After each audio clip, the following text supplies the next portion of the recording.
Welcome to the Extinction's war zone, where extinct meets extinct, and only data decides dominance. In the red corner, Tyrannosaurus Rex. Era, late Cretaceous period, 68 to 66 million years ago. Status, extinct. Weight class, 9 tons. 18,000 pounds of pure predatory power. Height, 12 to 13 feet at the hip, 20 feet tall with head raised. Let's break down the stats. Bite force, 12,800 psi, the strongest bite force of any terrestrial animal ever recorded. Those jaws could crush a car. 60 serrated teeth, some measuring over 12 inches long, designed not just to pierce, but to rip and tear through bone. Strike power. Each step generated 3 tons of force. A tail swipe could shatter ribs. But the real weapon, those massive hind legs, capable of delivering kicks with an estimated 8,000 pounds of force. Speed. Contrary to popular belief, recent biomechanical studies suggest T-Rex could reach speeds of 17 to 25 miles per hour in short bursts. Not a marathoner, but a devastating sprinter. Endurance, moderate, built for ambush hunting, not prolonged chases. Intelligence, high for a reptile. Large olfactory bulbs suggest exceptional sense of smell, could detect prey from miles away. Binocular vision gave it depth perception other predators lacked. Special ability, bone-crushing bite. T-Rex didn't just kill prey, it consumed them entirely, bones and all. Armor, thick scaled hide, but not impenetrable. Critical weakness, short arms with limited range, terrestrial, cannot pursue prey into water. This is a creature designed by evolution to be the ultimate land-based killing machine. To understand the Tyrannosaurus Rex as a fighter, we must first understand it as a predator. Picture the late Cretaceous, a world of dense forests, open plains, and river systems that carved through what is now North America. The climate? Warmer than today, with seasonal variations that dictated hunting patterns. T-Rex was an apex predator in the truest sense. It had no rivals. Hunting strategy. Modern forensic analysis of fossilized trackways and bite marks tell us a story. T-Rex was both an active hunter and a scavenger, adaptable, opportunistic.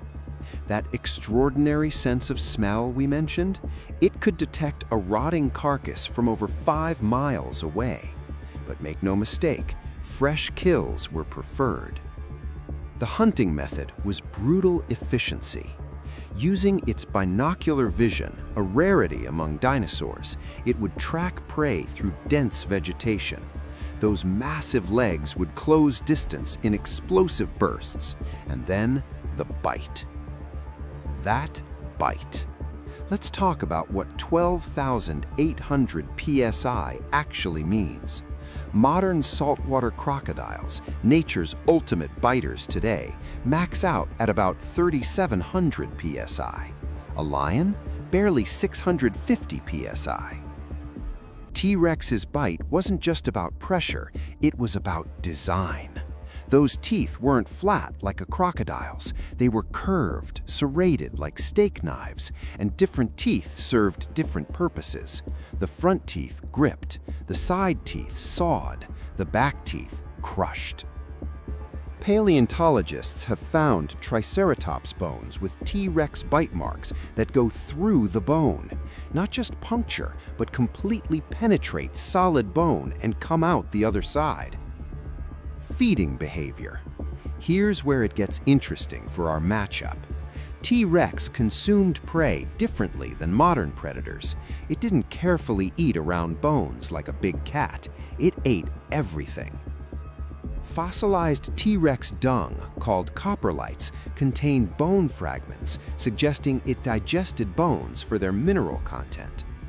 This tells us something crucial. T-Rex was built to sustain damage and keep fighting. It absorbed calcium constantly. Its bones were remarkably thick. But every fighter has weaknesses. Those tiny arms? Recent research suggests they weren't useless. They could lift approximately 400 pounds each and may have been used to grip prey or help the Rex stand after resting. Still, in a fight, they're not weapons. The turning radius is more problematic. T-Rex was built for forward assault. A quick, agile opponent that could strike from the side or rear had advantage. And then there's the water issue. T-Rex's bones were dense, built for terrestrial support. Swimming would be laborious, exhausting. The shoreline is where its dominance ends and vulnerability begins. In a fight, as a combatant, T-Rex brings overwhelming force to any terrestrial engagement. It's the ultimate brawler. Get close, bite down, shake violently. Game over. But what happens when the battleground isn't solid ground? But in the blue corner, a predator adapted to a completely different battlefield is waiting. A creature whose territory covers 70% of the planet's surface. A hunter that doesn't need to chase because in its domain, there's nowhere to run. Mosasaurus. Era: Late Cretaceous period, 70 to 66 million years ago. Status: extinct. Weight class: 15 tons, 30,000 pounds of aquatic apex predator. Length: 50 to 57 feet, rivaling modern sperm whales.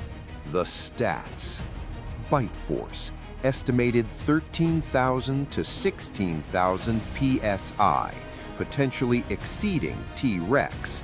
Those jaws, they didn't just bite. They had a double-hinged mechanism like modern snakes, allowing them to swallow massive prey whole.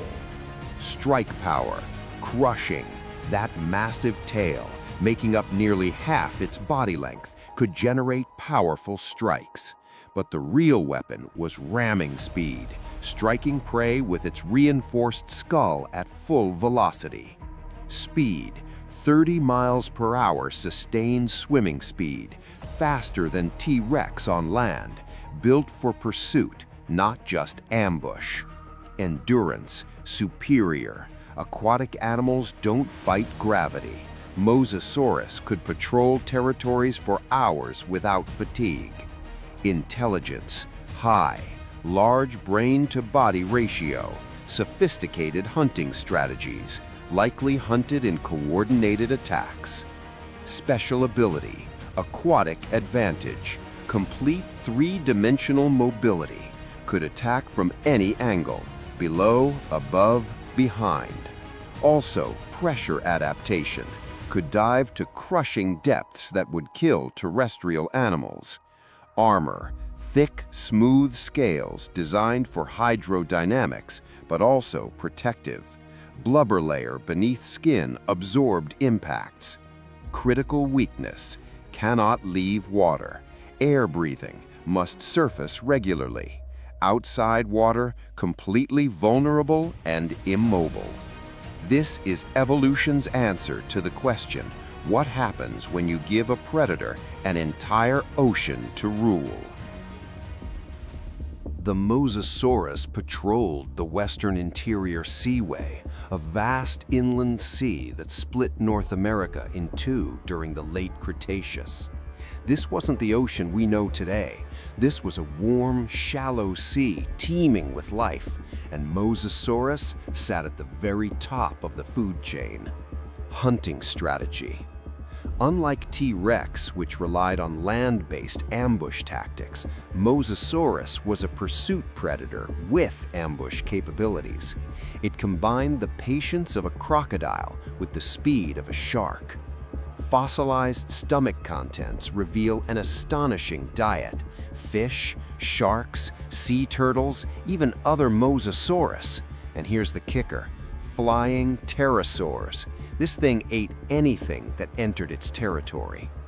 The hunting method was terrifying in its efficiency.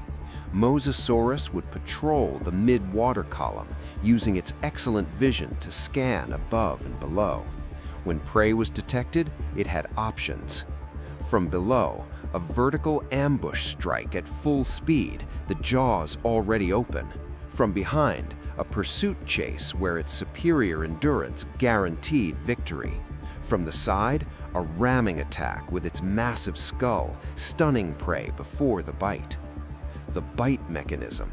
Here's where Mosasaurus becomes truly nightmarish.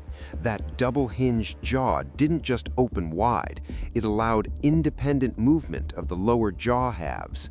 Imagine a snake, but scaled up to bus-sized proportions. Those teeth, over 100 of them, curved backwards, some 5 inches long. They weren't designed for chewing, they were designed for one purpose: prevent escape. Once Mosasaurus bit down, prey was pulled deeper into the mouth with each muscle contraction. Recent research on Mosasaurus fossils shows healed injuries, evidence these predators fought each other over territory and mates. They didn't just survive these encounters, they thrived. This was a creature built to absorb and deal catastrophic damage. Aquatic supremacy. The three-dimensional mobility cannot be understated. Terrestrial predators are locked to a two-dimensional plane. Mosasaurus operated in full 3D space. It could circle prey, attack from any angle, retreat and re-engage at will. That tail was a rudder, a propeller, and a weapon. Mosasaurus could execute tight turns, sudden accelerations, and even swim backwards, maneuverability that seems impossible for something so massive. Physical limitations. But water is both kingdom and prison. Mosasaurus was perfectly adapted to aquatic life, which means perfectly unadapted to anything else. On land, it would be like a whale, helpless, suffocating under its own weight, vulnerable to any threat. Even in shallow water, maneuverability decreased dramatically. And there's the breathing issue. Unlike fish, Mosasaurus needed to surface regularly. In a prolonged engagement, this could become a tactical disadvantage. In a fight, as a combatant in water, Mosasaurus is virtually unstoppable. Speed, agility, bite force, and endurance all favor the marine reptile. It's the ultimate water-based assassin. But the question remains, what happens when two apex predators meet at the boundary between their kingdoms? So here we stand at the ultimate question. Who wins? Let's examine the scenarios. Scenario 1. Deep water. Mosasaurus dominates completely. T-Rex cannot swim efficiently, cannot maneuver, cannot even effectively defend itself. Mosasaurus circles, attacks from below, and the king of dinosaurs becomes prey. Winner, Mosasaurus, no contest. Scenario 2. Land. T-Rex dominates completely.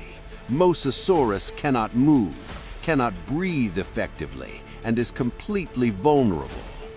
T-Rex approaches at its leisure and delivers killing bites. Winner, T-Rex, no contest. Scenario 3. The shoreline, where it gets interesting. Shallow water, maybe 5 to 7 feet deep. T-Rex can still stand and strike. Mosasaurus can maneuver, but not optimally.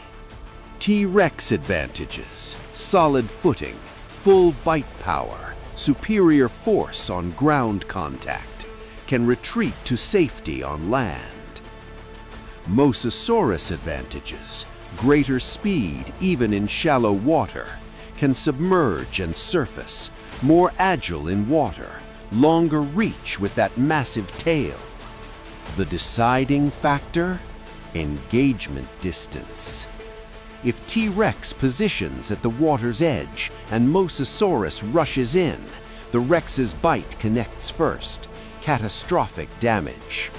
If Mosasaurus baits T-Rex deeper into water, the marine predator gains advantage with each foot of depth, eventually pulling the Rex off balance. This is the ultimate question of terrain advantage. Neither predator can conquer the other's domain. But in that narrow strip of shoreline where water meets land, that's where legends are made. Two apex predators, two evolutionary masterpieces, one impossible question. In their respective domains, each is unbeatable. But at the intersection of land and sea, where ancient rivers met prehistoric oceans, the answer becomes location, location, location. The scientist in me says they likely never fought. Their territories overlapped only at shorelines where both would be cautious. But the fight fan in me knows if they met in that perfect depth of shallow water, on that perfect strip of contested ground, it would be the greatest battle nature never witnessed. So we put it to you, the jury. Given equal footing in shallow coastal water, who walks away and who becomes history? Vote in the comments. Team T-Rex or Team Mosasaurus? This has been the Extinction's War Zone, where extinct meets extinct, and only you decide the winner.